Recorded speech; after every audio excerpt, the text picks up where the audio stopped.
My late son passed away a few years ago. He had been dating a girl for a few months, and I found out she was about 13 weeks pregnant at the funeral. They were both 22. Well, I politely asked for a DNA test, and by using my family's DNA, I found out I did indeed have a grandson, Dave Jr., let's call him.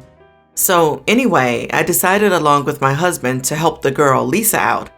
According to our state formula, we're comfortable financially and decided to pay her monthly child support equal to what my son would have paid if he made $30K a year. We are using our own money, some of which was indeed set aside for Dave Sr.'s graduate schooling, but still our money. My son had very few assets, so no estate.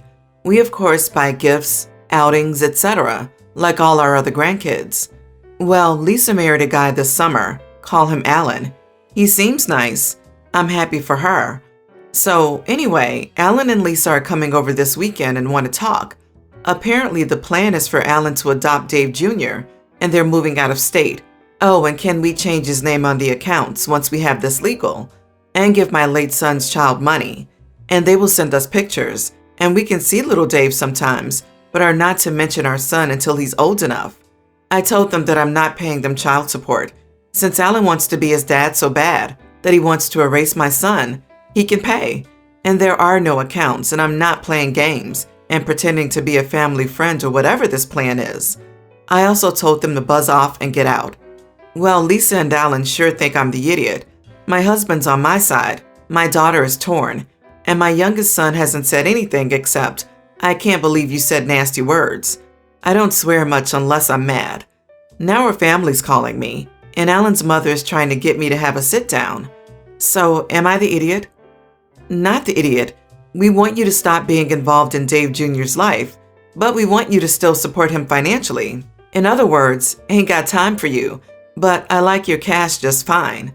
If Alan wants to be dad, he can be dad and the breadwinner. P.S. I'd be tempted to tell Alan's mom she can say anything she needs to say in writing just fine. They also want to change his name and never to mention his bio dad until he's old enough, which I bet they mean never, until he finds out and they cry that they always meant to tell him, but could never find the right time, and would probably call OP and them family friends who love him. If your son was alive and paying child support, then Alan went through with the adoption, your son would stop paying child support. They want to have their cake and eat it too. So easy being an adoptive dad when someone else is forking the cash. Not the idiot, OP. OP, if you want to keep your grandchild in your life and you live in the States, you have rights, called grandparents' rights. In most states, all you need to do is show that you have supported the child for an extended period, i.e. providing child support as you have. I'm all for the mom's happiness, but she shouldn't be erasing that child's father and half his identity just because she found a new man. So it's an option to look into if you want it. Not the idiot, but I think you absolutely should get some legal counsel and have more conversations about it before going directly to a full cutoff. Just the fact that you've been paying already could make you legally required to continue doing so. I don't necessarily think there's anything wrong with the person your grandson will have as a father growing up adopting him, but if the stipulation is erasing his birth father until they decide it's okay to talk about, meanwhile having you in his life as some nebulous unexplained person, that just sounds like years of therapy when he's an adult, to be honest. You are the idiot. I'm in a very similar situation with a son who passed young, leaving a baby boy and a girlfriend/mother. I have the means to offer significant financial support for my grandson, thankfully. I want his happiness, period. Anything beyond that is self-serving. I would want this boy to feel that his stepdad is his real dad. It doesn't diminish or disrespect the memory of your boy. You need to get beyond your angry, destructive responses, being the total idiot. Think of the boy's happiness, not your own. My son is a teenager and started his junior year in high school. He's done well academically and in sports. He's always gone to a private school. Around 7th grade, he became more isolated, and now he doesn't have many friends or social life. It's sad because his childhood friends are all still friends. He's a normal kid except for that. The only other odd thing is that he enjoys spending a lot of time with his mom. His mom and I have been divorced for over 10 years and had a remarkable co-parenting relationship until the last couple of years. Recently, she suggested that our son do homeschooling. She's working from home full-time, has an MBA, and thinks our son is old enough to make some educational choices, so she'd be his teacher. My son likes the idea. I flat out refuse to sign off on it. He needs structure, socialization, and to be taught by people who are qualified and accountable. Even if I were open to homeschooling, there is no way I'd agree to let my ex be the teacher. It would be playtime, like her doing her work while he's watching YouTube or on Reddit. Screw that, and I'm not paying a private teacher either. I offered to consider it if he took college classes in conjunction with the homeschool class setting, and they refused. That was generous since he has one more serious year of high school before the throwaway senior year. Traditional school just doesn't interest him when he can be home. I get it. It's like giving someone a choice between working from home or in an office. So he's stuck going to school 5 days a week. They both hate me. You are the idiot. You seem to have unilaterally decided that it's a bad idea without fully exploring what it entails, or more importantly, why they both think it's such a good idea. If your son has become more socially isolated and lost his friends, there's probably a reason for it. Is it possible that he has confided something to your ex that makes her think that homeschooling is better for him socially?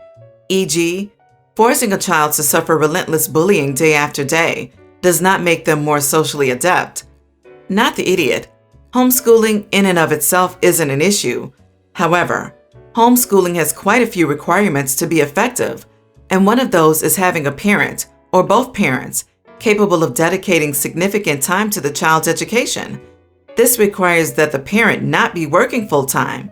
I would also argue that the quality of education will probably suffer compared to a private or good public school due to not having professional educators and drastically reduced elective course selections. You are the idiot for being completely ignorant about what homeschooling entails, for your crappy my way or the highway attitude, and for generally making an uninformed and unilateral decision involving your child without actually doing any research or discussing it with the affected people. Educate yourself before completely throwing out the idea and assuming you know better than anyone else what is best. I, 33 female, am 7 months pregnant with our son, who doesn't have a name yet. I also like Star Trek, especially DS9, which I've started rewatching recently. If you're familiar with the series, you will undoubtedly remember Dr. Julian Bashir. I've always thought Julian is a pretty name, but I've forgotten about it before my rewatch. So when I heard it again, I texted my husband, asking his opinion about the name. He loved it, so for a while, we both wanted to name our son Julian. I didn't tell him where I got the name. We've been doing that since I found out I was pregnant, texting each other names we've heard somewhere or read or something, and we didn't always specify where we heard it. None of the names was something we both liked until Julian.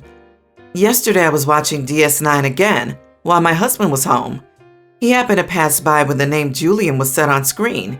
He stopped and asked me if this was where I got the name. I said yes. He said we couldn't name our son Julian. I asked why. He said he loved it. He said it's weird to name a real child after a character, and we'll be idiots if we do that to our son. I said that I just liked the name, as did he until now, and the fact that it's a Star Trek character name is just a bonus. He says people will laugh or make fun of our son if they find out. I say no one is entitled to know the backstory of his name. It's a name we like and that's it. He said that's not something people do. So I suggested coming here and seeing what people think. Am I the idiot for wanting to name our son Julian? Or is he for rejecting it just because the character shares it? It's a real name, not like I want to name him Spock or, God forbid, Dukat. Not the idiot. If you ruled out every name because it might have been in a movie or a TV show, you'd be left with a very short list. Julian is a normal name.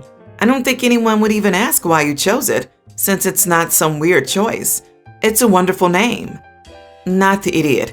Julian is a completely normal name, and no one would immediately link it to a character from Star Trek. It isn't like you're naming your child Quark or Worf. Your husband is also shockingly incorrect that people don't name their children after fictional characters.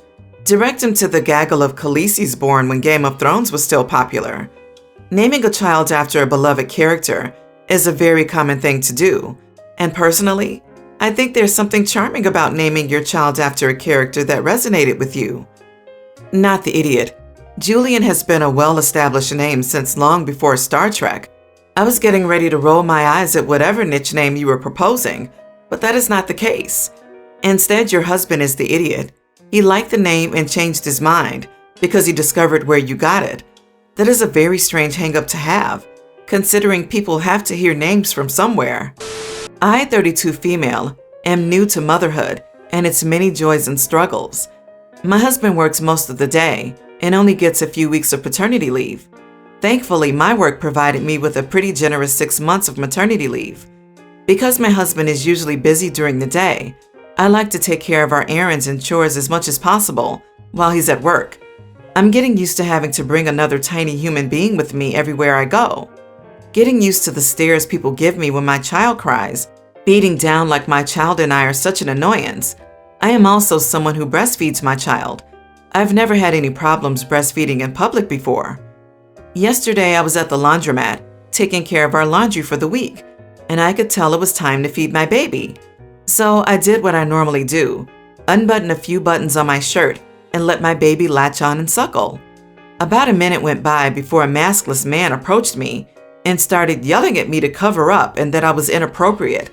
I tried to explain to him that I was just feeding my child and that it was no more inappropriate than he or I eating a snack in public. But he wasn't having any of it. It turns out that he was the laundromat owner and demanded that I go to the bathroom or leave. At this point, I was very frustrated and angry. I think the stress and exhaustion of motherhood had been building up in me for a while, and I exploded. I started shouting and calling him an idiot for wanting me to feed my baby in his nasty bathroom.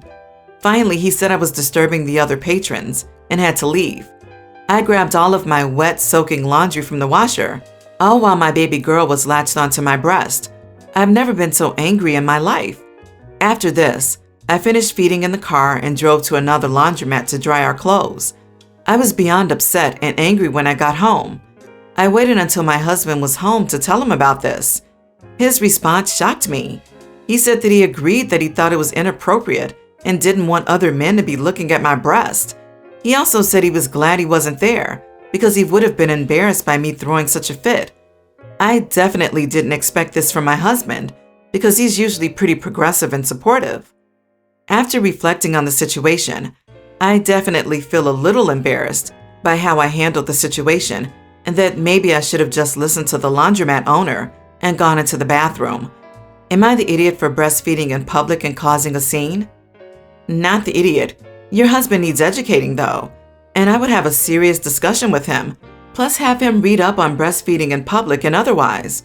Your body gave and continues to give life to your child, and you should not be ashamed.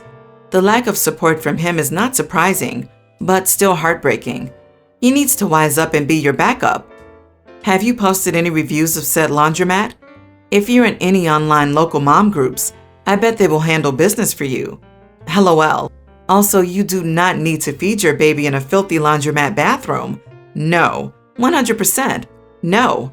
I'm an antinatalist, yet I am passionate about the rights of mothers and babies. Much love to you. Not the idiot, but the laundromat owner and your husband definitely are idiots. There is nothing vulgar about feeding a baby. That's the biological purpose of breast. We as a society are the ones who label them. Public breastfeeding is a right in all 50 states. You can breastfeed in public, uncovered if you choose, anywhere you are legally allowed to be, and no one can tell you to stop or cover. I don't even want to get into the litany of ways that it's disgusting for your husband to shame feeding your child or to behave like your breast or any other part of your body belongs to him to make decisions about. I, 28 female, have been married to my husband, Harold, 29, for the past 5 years. A bit of background. Harold and I have what most people would refer to as a traditional marriage. He's the breadwinner and I'm the homemaker. So all the responsibilities in the home are my job, and all the responsibilities outside the home are his job. Harold and I agreed to pursue this type of lifestyle, and it benefits us both equally. Unfortunately, we've had our share of judgment and harsh opinions from people that don't understand our marriage. We've had a few friends and family members tell us that Harold is forcing this life on me, I'm wasting my best years, etc. I try my best to explain to people that our marriage dynamic is consensual and it's what makes us happy. It also doesn't make it any easier that I'm the only woman in my friend group that doesn't work outside the home. Yesterday, I had a girls' get-together with all my friends, 8 of us in total. A friend of mine asked if she could invite one of her coworkers, Nina, 32. My friend told me that Nina recently went through a messy divorce and could use some girl time. I've never met Nina, but I didn't see any problem with inviting her. Nina came over, she introduced herself, and everything was going smoothly. A couple of hours into the visit, Nina asked me what I do for work. I told her that I didn't have a conventional job and that I was a homemaker. Nina gave me a confused look, which I'm very used to at this point. She then asked, "Why would you want to be cooped up in here all day?" I told her that my husband and I were happy just having a more traditional marriage.